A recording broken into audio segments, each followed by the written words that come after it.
I've seen a lot of great companies with high IQ fail at their goals. Sometimes I have someone who is their role is just to pay attention to the body language because it's so vital for the kind of work that we do.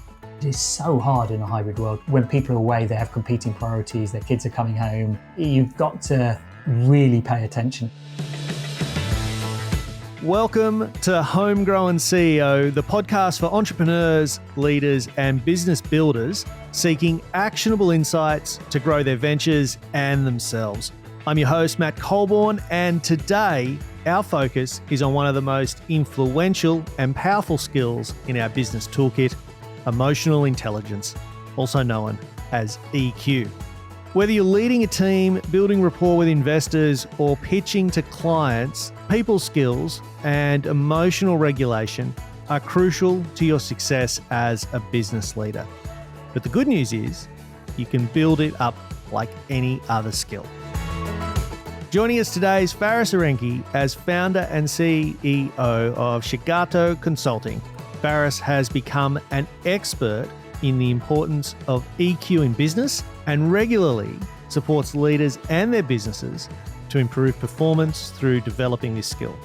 The results can be incredible, as you'll soon hear.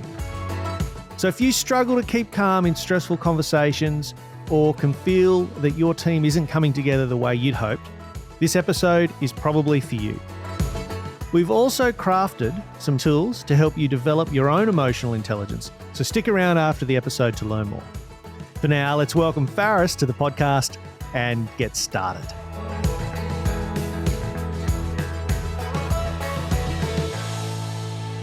Tell me, how did your consulting business come about? Shiageto? Shiageto, yeah, Shiageto. It came about as a culmination of all my career to that date. I was in a consulting firm. Surprise. I was a partner in a consulting firm and I came to realize what really drove success for my clients and what I was really good at. I've been a strategy consultant and it was going beyond just the IQ part of strategy. It was bringing more of the EQ part. And that was a game changer, but super fun as well. So I decided to create a whole business around it. Yeah, nice.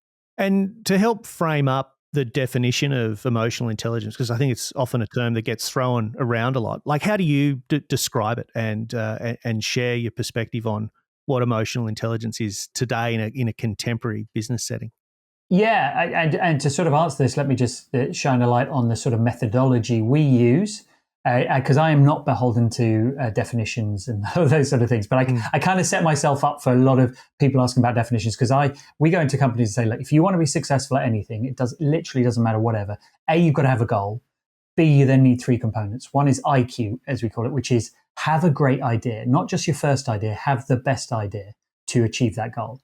Right. But that's not enough. I've seen that. And this was the genesis of why I moved into doing what I do. I've seen a lot of great companies with high IQ fail at their goals. All right. Because then you need EQ, which is the ability to get others excited and engaged in that idea. That's how we define emotional intelligence. Right. Because an idea alone is just a piece of paper. Right? You need that emotional intelligence when you tell someone your idea to watch how they react to it, see if they're excited, see if they give a damn, see if they even understood it. So that for us is the EQ. And then the third pillar that a lot of people have never heard about is what we call FQ, focus quotient, which is, hey, you've got a great idea, you've got people on board, but are you focused on that idea? Because this is an Achilles heel for a lot of firms. They're doing too many things. They're not set up to execute on that idea. And that's where they all fall apart. So that's our definitions. We don't look to measure stuff, and I know it's confusing for some people, but that's how we see it. FQ. That's something I haven't heard before. Unpack that a bit more for me. So think about it. You probably met individuals or teams that are either super smart or super sociable, but they never seem to get stuff done. And actually, the FQ never existed. I sort of did a bit of research and trademarked it and said, we need this banner for this stuff that says, are you focused enough? Almost nowadays, I do a quick audit when I go into a company they say, look, we want to launch this new strategy. We want to do this transformation project. And one of the first questions when it comes to FQ, I say, how many other competing priorities do you have at the moment? Will this even make the top 10? And it's amazing how many companies have 200 strategic initiatives ongoing at exactly the same time. And you're like, I actually would say, don't do this project. Save yourself all the effort, all the thing, the waste of EQ currency because you're not set up to be focused enough. And that's really a crucial element. So the weaker leader in terms of their EQ that's struggling to read the room, what are some of the things that they can do and focus on to help build a little bit of that muscle? So let me tell you a story of one of my clients where I was facilitating. He brought me in to facilitate a 2-day strategy workshop. At the end of day one, me and him were sat in the room. We had a whiteboard full of ideas, and I said to him, "John, how do you think that went?" And he said, "That was an awesome day. We've got a whiteboard full of ideas. The team all seemed to, love it." And I said, "Really?" I said, "John, turn around, look at the whiteboard. How many of those ideas are your ideas?" And he went through it. It was like they were all his ideas. I said, "More than that, John. Fortunately, we've recorded the whole session because there were some people dialing in from abroad." I said, "John, how many times do you think you said no to people in your team?" And he said, "I don't know. I'm a positive person, Farris. I never say no." I said, "We're just going to take a random section of 5 minutes and count the number of no's." And there was like over 12 no's in 5 minutes, and they were polite no's. They were like, "Oh, we've tried that before. Yeah. Oh, no, that will never work. All right. Oh, yeah. We had somebody in and they assessed that 2 years ago." But they were all effectively no's. So a combination of just holding up the mirror and showing him meant day 2 was very different. I said, "John, you can't be at the front because you are too much dictating to this team rather than asking their opinion." And that's fine if that's what you want. But these people now have to go out and do your plan. And I assure you it will be better if at least some of their ideas are theirs. So day 2, John really struggled because he had to sit as a participant and not say as much. And boy, was that tough for a man who's used to his team just letting him stand at the front and say whatever he liked as they rolled their eyes and doodled on their paper. And do you think that was a small moment for John where he gained some self-awareness? Absolutely right. But even when you do, it takes time to process that. So it was a full month later that John rang me and said, "What should I be doing to change these habits and these behaviors?" And I was like, "Well, this is the first step, John, that you actively rang me instead of me. Yeah. So you're already in a better place than you were." And then we worked through some steps he could do. And it's like night and day, different kind of leader now. And what are some of those things for John that then completely changed in how he showed up at work in his business after applying some of those? Yeah. So, longer term, I recommend people work with a coach to get the answers themselves. Now, we're a lot more pragmatic. So the immediate things I said for John was, right, from now on, rule number 1, you can never speak first in a meeting, apart from to ask a question. But if ever there is an opinion needed, you should always be the last person to give your opinion. Your role is to make sure everyone else in the team has given an opinion, because what you're doing at the moment is you're the first person, and that closes down all conversation. So that just became a rule for John. And I said, anytime you break that rule, John, you're going to spend $100 on your team, buy them some food. So this is going to cost you. I need you to have some pain, right? And we're going to tell the team so they can hold you accountable because they love free food. So we immediately put in a change of a rule and a accountability and a penalty. So, and then I said, I'm only going to introduce one new rule each time, John, because changing a lot of behaviors at once is going to be really hard. But then we worked on his listening skills and his questioning skills. Yeah. Then we worked on his positive. And I said to him, because one of the things John found hardest was when a member of his team said something that he disagreed with, his body just screamed, "I think you're stupid. Right? I think this idea is terrible." And I said, "John, I can change your behaviors, but I need your face to light up even when you hear a terrible idea." And that's going to take a hell of a lot longer to practice that with you. When we think about some of the scenarios where we need to develop emotional intelligence, there's facilitating it in different meetings. But what does EQ look like, and how does EQ shape up in action during, say, a high stress meeting? So first of all, high IQ in a high stress meeting is acknowledging that there's stress in the room, acknowledging that you're stressed, acknowledging that the other person's stressed, and breaking that wall, right? So I often say it's breaking the fourth wall and say, instead of keep talking about the topic, like, why are you not here, sales figures? Why were you late 17 times? Going, oh, hang on a minute. Have you noticed how tense this meeting is, how stressed it is? Can we take a moment to talk about that? That's a really high IQ. Talk about the situation rather than be stuck in the situation. And then, identify your contribution to that stress and what you might be able to change. So, a lot of it is the awareness of the emotions in the room, but also your self-awareness of your impact and how you can control it. From my experience, I've seen firsthand how leaders often inadvertently end up almost skipping the emotional check-in at times, and it can really derail the meeting. They're just really focused on what they need to achieve in the meeting. How can leaders slow themselves down in those moments? Yeah. It's are you a golfer at all, Matt? Oh, I hit them off the driving range, but I don't have the patience to play all 18 holes. Usually a lot of the leaders I work with are men, right? And usually they're golfers. And I say, as I've learned the hard way, one of the hardest things in golf is to slow yourself down, right? Is eyes on the ball and slow down. And you invariably hit the ball straighter and further. And so I say it's the same, right? You've got to actively slow down. So if whatever that is, how we can create that for you, often it's through a checklist initially until you build up that muscle of just slowing down, right? So the simple checklist of, if you're the leader, you're running the meeting, start off by going, thanking everyone for joining, a little bit of small talk, how was everyone's day? Then go into outlining what the objective of the meeting is.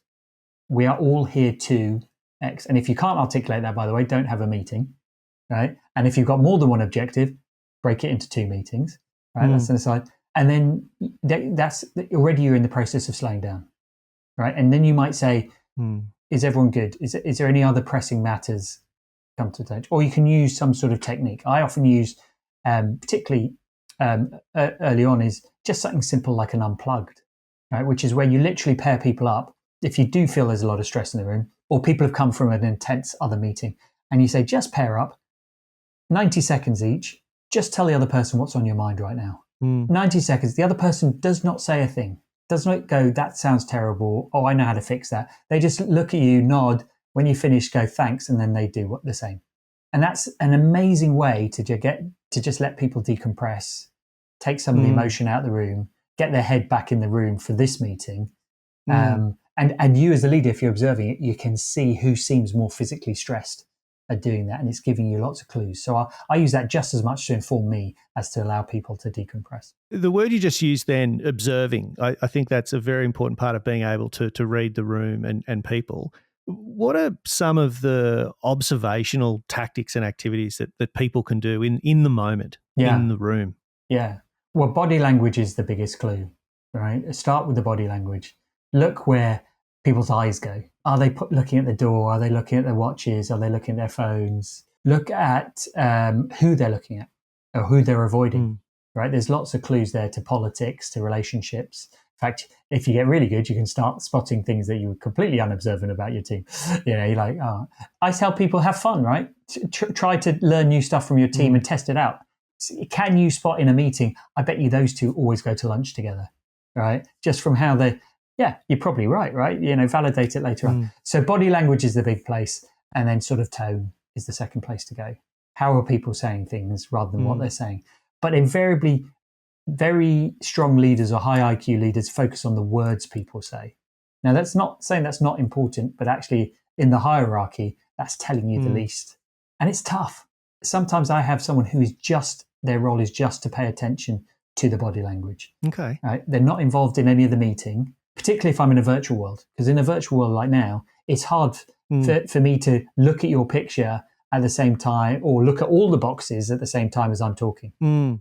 Which I can do in a room when I got the depth but in a thing. So often, whenever I'm facilitating or leading a session in a hybrid world, I'll have a second person on my team whose sole job is to monitor the boxes and send me messages, right? They'll say, Matt's turned his camera off. Liv is on her phone for most of this, and so on, because it's so vital for the kind of work that we do. It's unavoidable now that the way that we work has forever changed, and there'll be a combination of in-person and hybrid. It's so much harder to feel beyond the glass in front of us, as you just said. What are some of the other things that people can do when they're leading and needing to read the room and get the temperature when they are in a hybrid or remote environment as well? Well, so first of all, set yourself up for more success. So what do I mean by that is I tell everyone in a hybrid world, push your chair back. right? It's hard if you don't get to see the hands and you don't get to see the body. Also, it's scientifically proven that human beings build more trust if they see at least a third of the torso, as opposed to just a floating head. So number one thing, give yourself a bit more of a break, see more of people's bodies. Number two, get them to turn their cameras on. Now, a lot of people, dictate cameras, but actually, I always still leave it by choice. I'll say, turn your cameras on, because there's a big clue. As soon as someone turns off their camera, yes, they may have an emergency, but often than not, they are checking out. Right? And it's a feedback loop. It's the same as if I was in a room and I have a rule for myself. If I see 3 people in a meeting with about 10 people reach for their phones or start looking at their phones, that's enough of a feedback loop for me to break the fourth wall and say, what's going on here? All right, let's have a conversation about, not in an attacking way, but go, I'm clearly saying something that it isn't important to you, or I'm not saying it in the right way. And I'll try and correct that without addressing it in the room first. But if it reaches a point, I'll address it. So use the clues, the macro clues, like cameras going off. So those are some of the things I'd say. But it is so hard in a hybrid world, because what with connection issues, when people are away, they have competing priorities. Their kids are coming home. The cat walks in. You've got to really pay attention and not just leap to conclusions that might not be right. Well, leaping to the conclusions, I guess, is one thing, but I also feel that the camera off is the big signal. I'm just not engaged and don't want to be here. From your experience, trying to coax people to camera back on and join in, have you seen any good examples of where a leader or a meeting facilitator has been able to coax the people back who've got their cameras off? How do they do that? So a lot of my thinking in this space and a lot of stuff I do comes from my first career, Matt, which was I was a high school teacher. I taught math, and it always made me laugh. The thing about teaching maths is on day one of a new class, at least a third of the kids in that classroom will tell you to your face, I hate your subject and you're never going to teach me. Yeah, almost like it's a challenge, like, good luck, buddy, you're never going to teach me maths. And so they are super resistant. And in fact, I remember one class, there was this young lady and she really hated maths. So she was so disruptive. And she would, everything I tried, like with all the, she wouldn't. So in the end, about 2 weeks in, I said, great, my only ask of you is to sit in the corridor while we have maths classes. You can be on your phone, you can draw like you've been drawing. You just have to sit in the corridor on your own. She lasted about 20 minutes before she came back in, because she could hear people laughing. She just didn't want to miss out. That FOMO. Yeah. So in the same way, I tell people, yes, you can dictate cameras, but what I do and what all my team do is we pull people in. We play a game at the start of the session. We make it so fun, right? Okay. A simple game, right? I have 100 of these, but it'll be like something like red or blue. Everyone has to go and find a red or blue item, and I'm going to fire off 10 questions, and you hold up a red thing or a blue thing, if it's A or B options. And you start off with simple, stupid stuff like, have you had lunch? And depending on how much trust there is in the team, you can go quite far, red if you hate someone in this room, right? Or something that's a little bit risque, but everyone wants to know the answer, right? It's amazing how many cameras come on. So by drawing them in, by being participative and FOMO, right? We all, and once the camera goes on, it tends to stay on, right? So a little bit of entertainment, fun at the start can set the tone for the meeting. Oh, I love that. And with our behaviours and the tones that we use when we're talking, we have all these different ranges of tones for different types of people that we talk to, how we talk to our children, how we talk to our co-workers, how we talk to our bosses, how we talk to our friends. Yes. What sort of tones should we be thinking about when we're trying to enhance the empathy connection with people that we're talking to? Yeah. Well, if you really want to be empathetic, the number one tip I give people is about using personas. And I say, when it comes to empathy, and it always amazes me when I watch a really difficult conversation, and I'll say to them, why did you say it that way to them? And they go, because they needed that message. And I say, okay, how would you have done the exact same conversation if the person sat opposite you was your best friend? Oh, well, I might have softened the blow. I might have asked them how they were first. I said, so why did you do that? Yeah. So my number one advice is, if you want more empathy, imagine everyone sitting in front of you as your best friend or a loved one. You still got to communicate the same message, but you would do it in a completely different way. So why aren't you doing that when you've given the choice? Because it doesn't take longer. But for some reason, when you've got your professional hat on, you've decided to be this tougher-nosed person to communicate that same message. I love what you're saying about treating people like they're your best friend, because that's when we show up with our best intentions, our passion and our curiosity. And that really resonates with me, because some of the biggest breakthroughs that I've had with team members didn't really come from the formal performance review or a formal conversation. It really came from the moments where I paused and really genuinely asked, what's going on for you right now? And I think about that. And to me, empathy isn't about fixing someone. It's about seeing them. And as leaders, if we don't build that habit, I think we're really missing the chance to create real connection. So beyond asking, like, how do you like this, or how's this working for you? What other questions, Farris, should we be asking our team more often that build that deeper understanding? I always say to leaders, if you have a new team, and new team, by the way, can be any definition. It doesn't have to be day one of a project. It could be 6 months in when a new team member joins. And I hate to break it to you, that's a new team. You've had a change.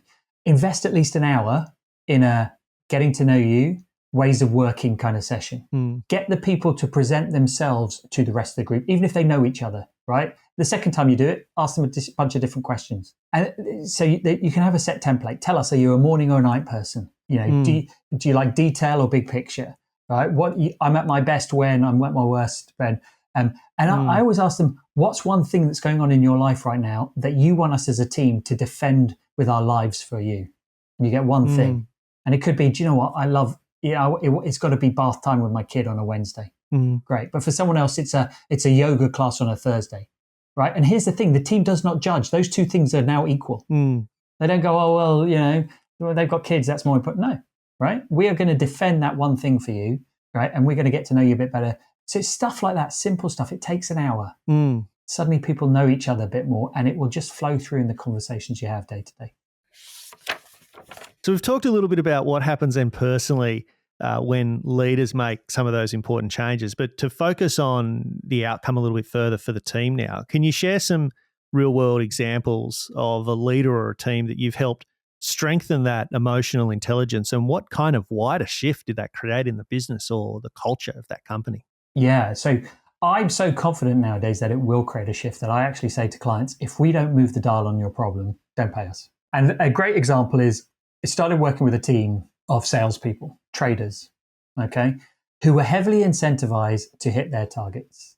And it was almost, if I got my bonus, it came at the expense of your bonus. So because of this, they were natural competitors to each other. And so when I first met this team, and I just chatting to them informally, I realized that they had grown to put up barriers between themselves and each other because of that competition. To the point that I asked one guy, I said, can you tell me what you know about the guy who you sit next to? And he said, I don't know. Why are you asking me about him? I said, no, just humanly. Does he have kids? Does he have any pets? He said, I don't know. Well, yeah, stop asking me about it. And I said, no, okay. I said, how long have you sat next to him? 4 years. And in my head, I'm like, 4 years and you don't know any of this information. Okay. Now, the thing that I clocked is because they needed to work on a team on certain decisions, certain trading decisions collectively, without having that ability or seeing each other as competitors, they were keeping information to themselves. Whereas by sharing it, they would make a better decision as a group. So I needed them to see each other as friends, not foes. Now, if I was a coach, I would sit there and coach them all around why it's beneficial, but I didn't have the time, and that's not how we do stuff in my bit company. So instead, the next time we had a team meeting, I walked in and I said, who wants to play a game? And I said, P.S., there's a chance to win money off your teammates. Suddenly, everyone's ears picked up. And they said, what's the game, Farris? How much is it going to cost us? Yeah. I said, it's $100 each, right? There's 8 of you here. So there was $800 on the table. Because they're traders, they have 800. And I said, winner takes all. And they're suddenly getting really excited. Okay, what's the game? I said, this week, we'll play round 1. Round 1 is how many kids do we all have? You have to guess a number. The person who gets the number correct, and if there's 2 of you, you share the pot, gets all the money. Everyone writes down a number on a piece of paper, turns it around. Okay. I said, well, there's only one way to find out. We have to go round one by one, and you tell me how many kids you got. So the first person goes, they say 2. And I say, no, what are their names? How old are they? Now, I want to know a bit more information. So I take a good half an hour to unpack the 8 people. Because the purpose of the game is not who gets the number right. I don't care. It's sharing information and people absorbing it. Because round 2, the second week, Do you have any pets? Round 3, what's been your best holiday? Right? Round 4, over 6 weeks, they're revealing information. Do you know what happens? Unprompted, they start asking each other about the holidays, the kids, the pets. Do you know what also happens? Their trading performance goes up. They stop seeing and they start sharing information. Oh, I got that report that you wanted, that you asked me for. You're like, oh, I hear you're doing that trade, but I just heard from a contact in China that, and their performance turns around to the point that they start making 6% more profit than they've ever made. And their boss says to me, what have you just done to my team? And I said, nothing really. I played a few games and did what you should be doing. And it just blew his mind. But that's, stuff like that. That was when that gives me the confidence. Fixed relationships, a lot of, it won't solve everything. Don't get me wrong. But it will certainly get you quicker to where you want to get to. So just building on that a little bit further, when it comes to developing our own EQ, it's a skill like any other. What are some other small, powerful actions that business people and leaders can take every day to improve themselves, better lead the team that they're a part of? Just, that sort of questioning and listening is really important, and reflecting on your own impact. I tell people, practice in a safe environment. Practice with your wife, kids, husbands, dogs, cats, and ask them for feedback. Hey, when I told you to eat your broccoli, did I say it in a nice way? Hey, when I said this thing? So collect feedback in a safe environment. Because invariably you'll be doing stuff that irritates people. So try and clamp that down. Record yourself, watch yourself, force yourself to watch back. I sit through so many of my own podcasts, not because I'm that vain, but I'm looking for, oh my God, I rolled my eyes at that point. Oh my God, right? So try and make small improvements, right? And there's more than enough ways to collect that information in the modern age. So those are the things I encourage all leaders to do. So Farris, before we wrap up, what are the 3 biggest takeaways you want every business leader listening to remember and actually put into practice after today's episode? We've all got to start somewhere, right? You can always be better, but don't beat yourself up. These are all learnable skills. That's number 1. That's the good news. Number 2, self-awareness. Try and identify where you are weakest of the 3 Qs, okay? Don't try and fix them all at the same time. We've talked a lot about EQ, but you might be someone who just gets distracted a lot, does not prioritize. Work on that FQ if that's the case. And then step number 3, find small ways to change your behavior over time. Fix on one thing, change it through small ways. I highly recommend something like gamification or accountability, but it comes down to you and how you develop a new muscle. Right? And the clues are already in your current life. How do you motivate yourself to go to the gym every day if you don't like going to the gym? Use that same technique to improve your EQ or your FQ or your IQ. So good luck. Always happy to help out, but it's a fun. Take it as a nice, fun activity to do. You'll be amazed at how far you can go in 30 days. One of the books that I've actually found quite useful, and it's a little bit older now, but it was a book called Emotional Intelligence 2.0. And I think that it's a great resource because it's very practical. And in that book, it breaks down 4 key or core skills: self-awareness, self-management, social awareness, and relationship management. And I really love what they do in that book is that they actually include quite a number of action strategies, real things that you can actually do. And I think for me, like one of the biggest shifts was realizing that the self-awareness is a muscle. You don't just have it, you have to train it. You have to train it, right? You have to turn it on at some point. And it's one of the hardest places to start.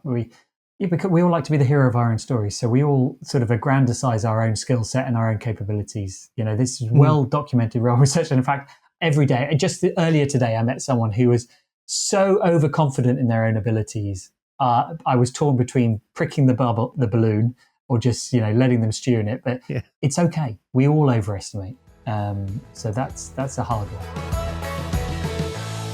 Going back to your own story and to close out with a moment of real reflection and looking back across your journey, Farris, has there been a defining experience, a turning point, a kitchen bench moment that fundamentally reshaped how you lead or how you see yourself in business?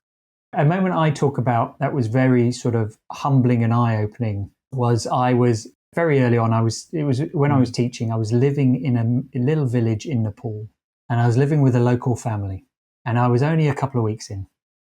And I just happened over dinner to say thank you to the dad of the family, because I'd asked him to pass me the salt.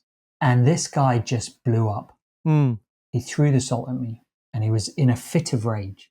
In my head, I'm like, what have I done wrong here? And he said, will you stop saying please and thank you?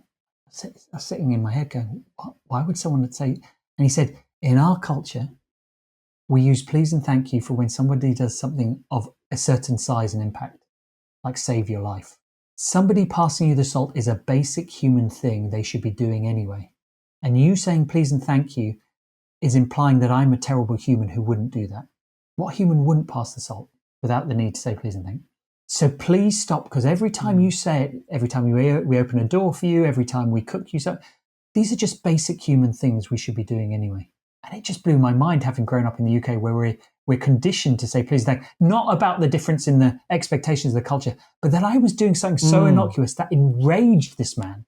And it blew my mind, because I was like, what else am I doing every day that is irritating the hell out of these people around me?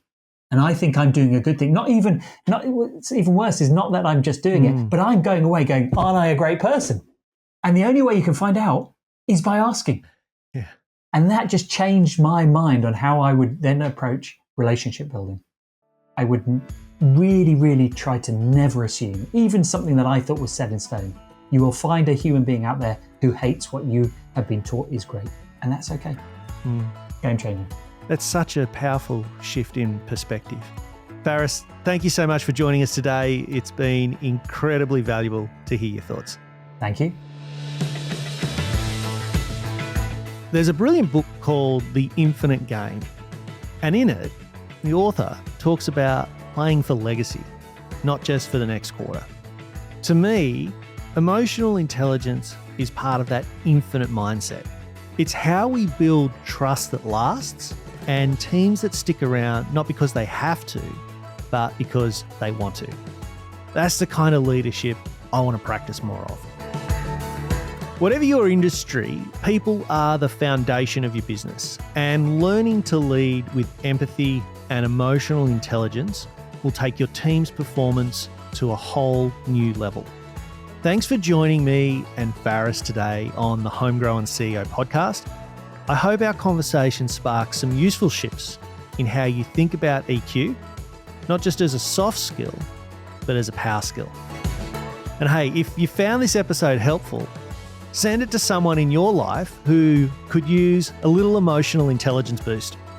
You know the one, the meeting ender who never actually ends the meeting. Yeah, them. We've also built a set of tools to help you grow your EQ in a way that's actually practical. Grab them all at Homegrown CEO. Make sure you hit subscribe so you don't miss the next episode. I'm Matt Colborn. Go lead with heart this week, and see you next time.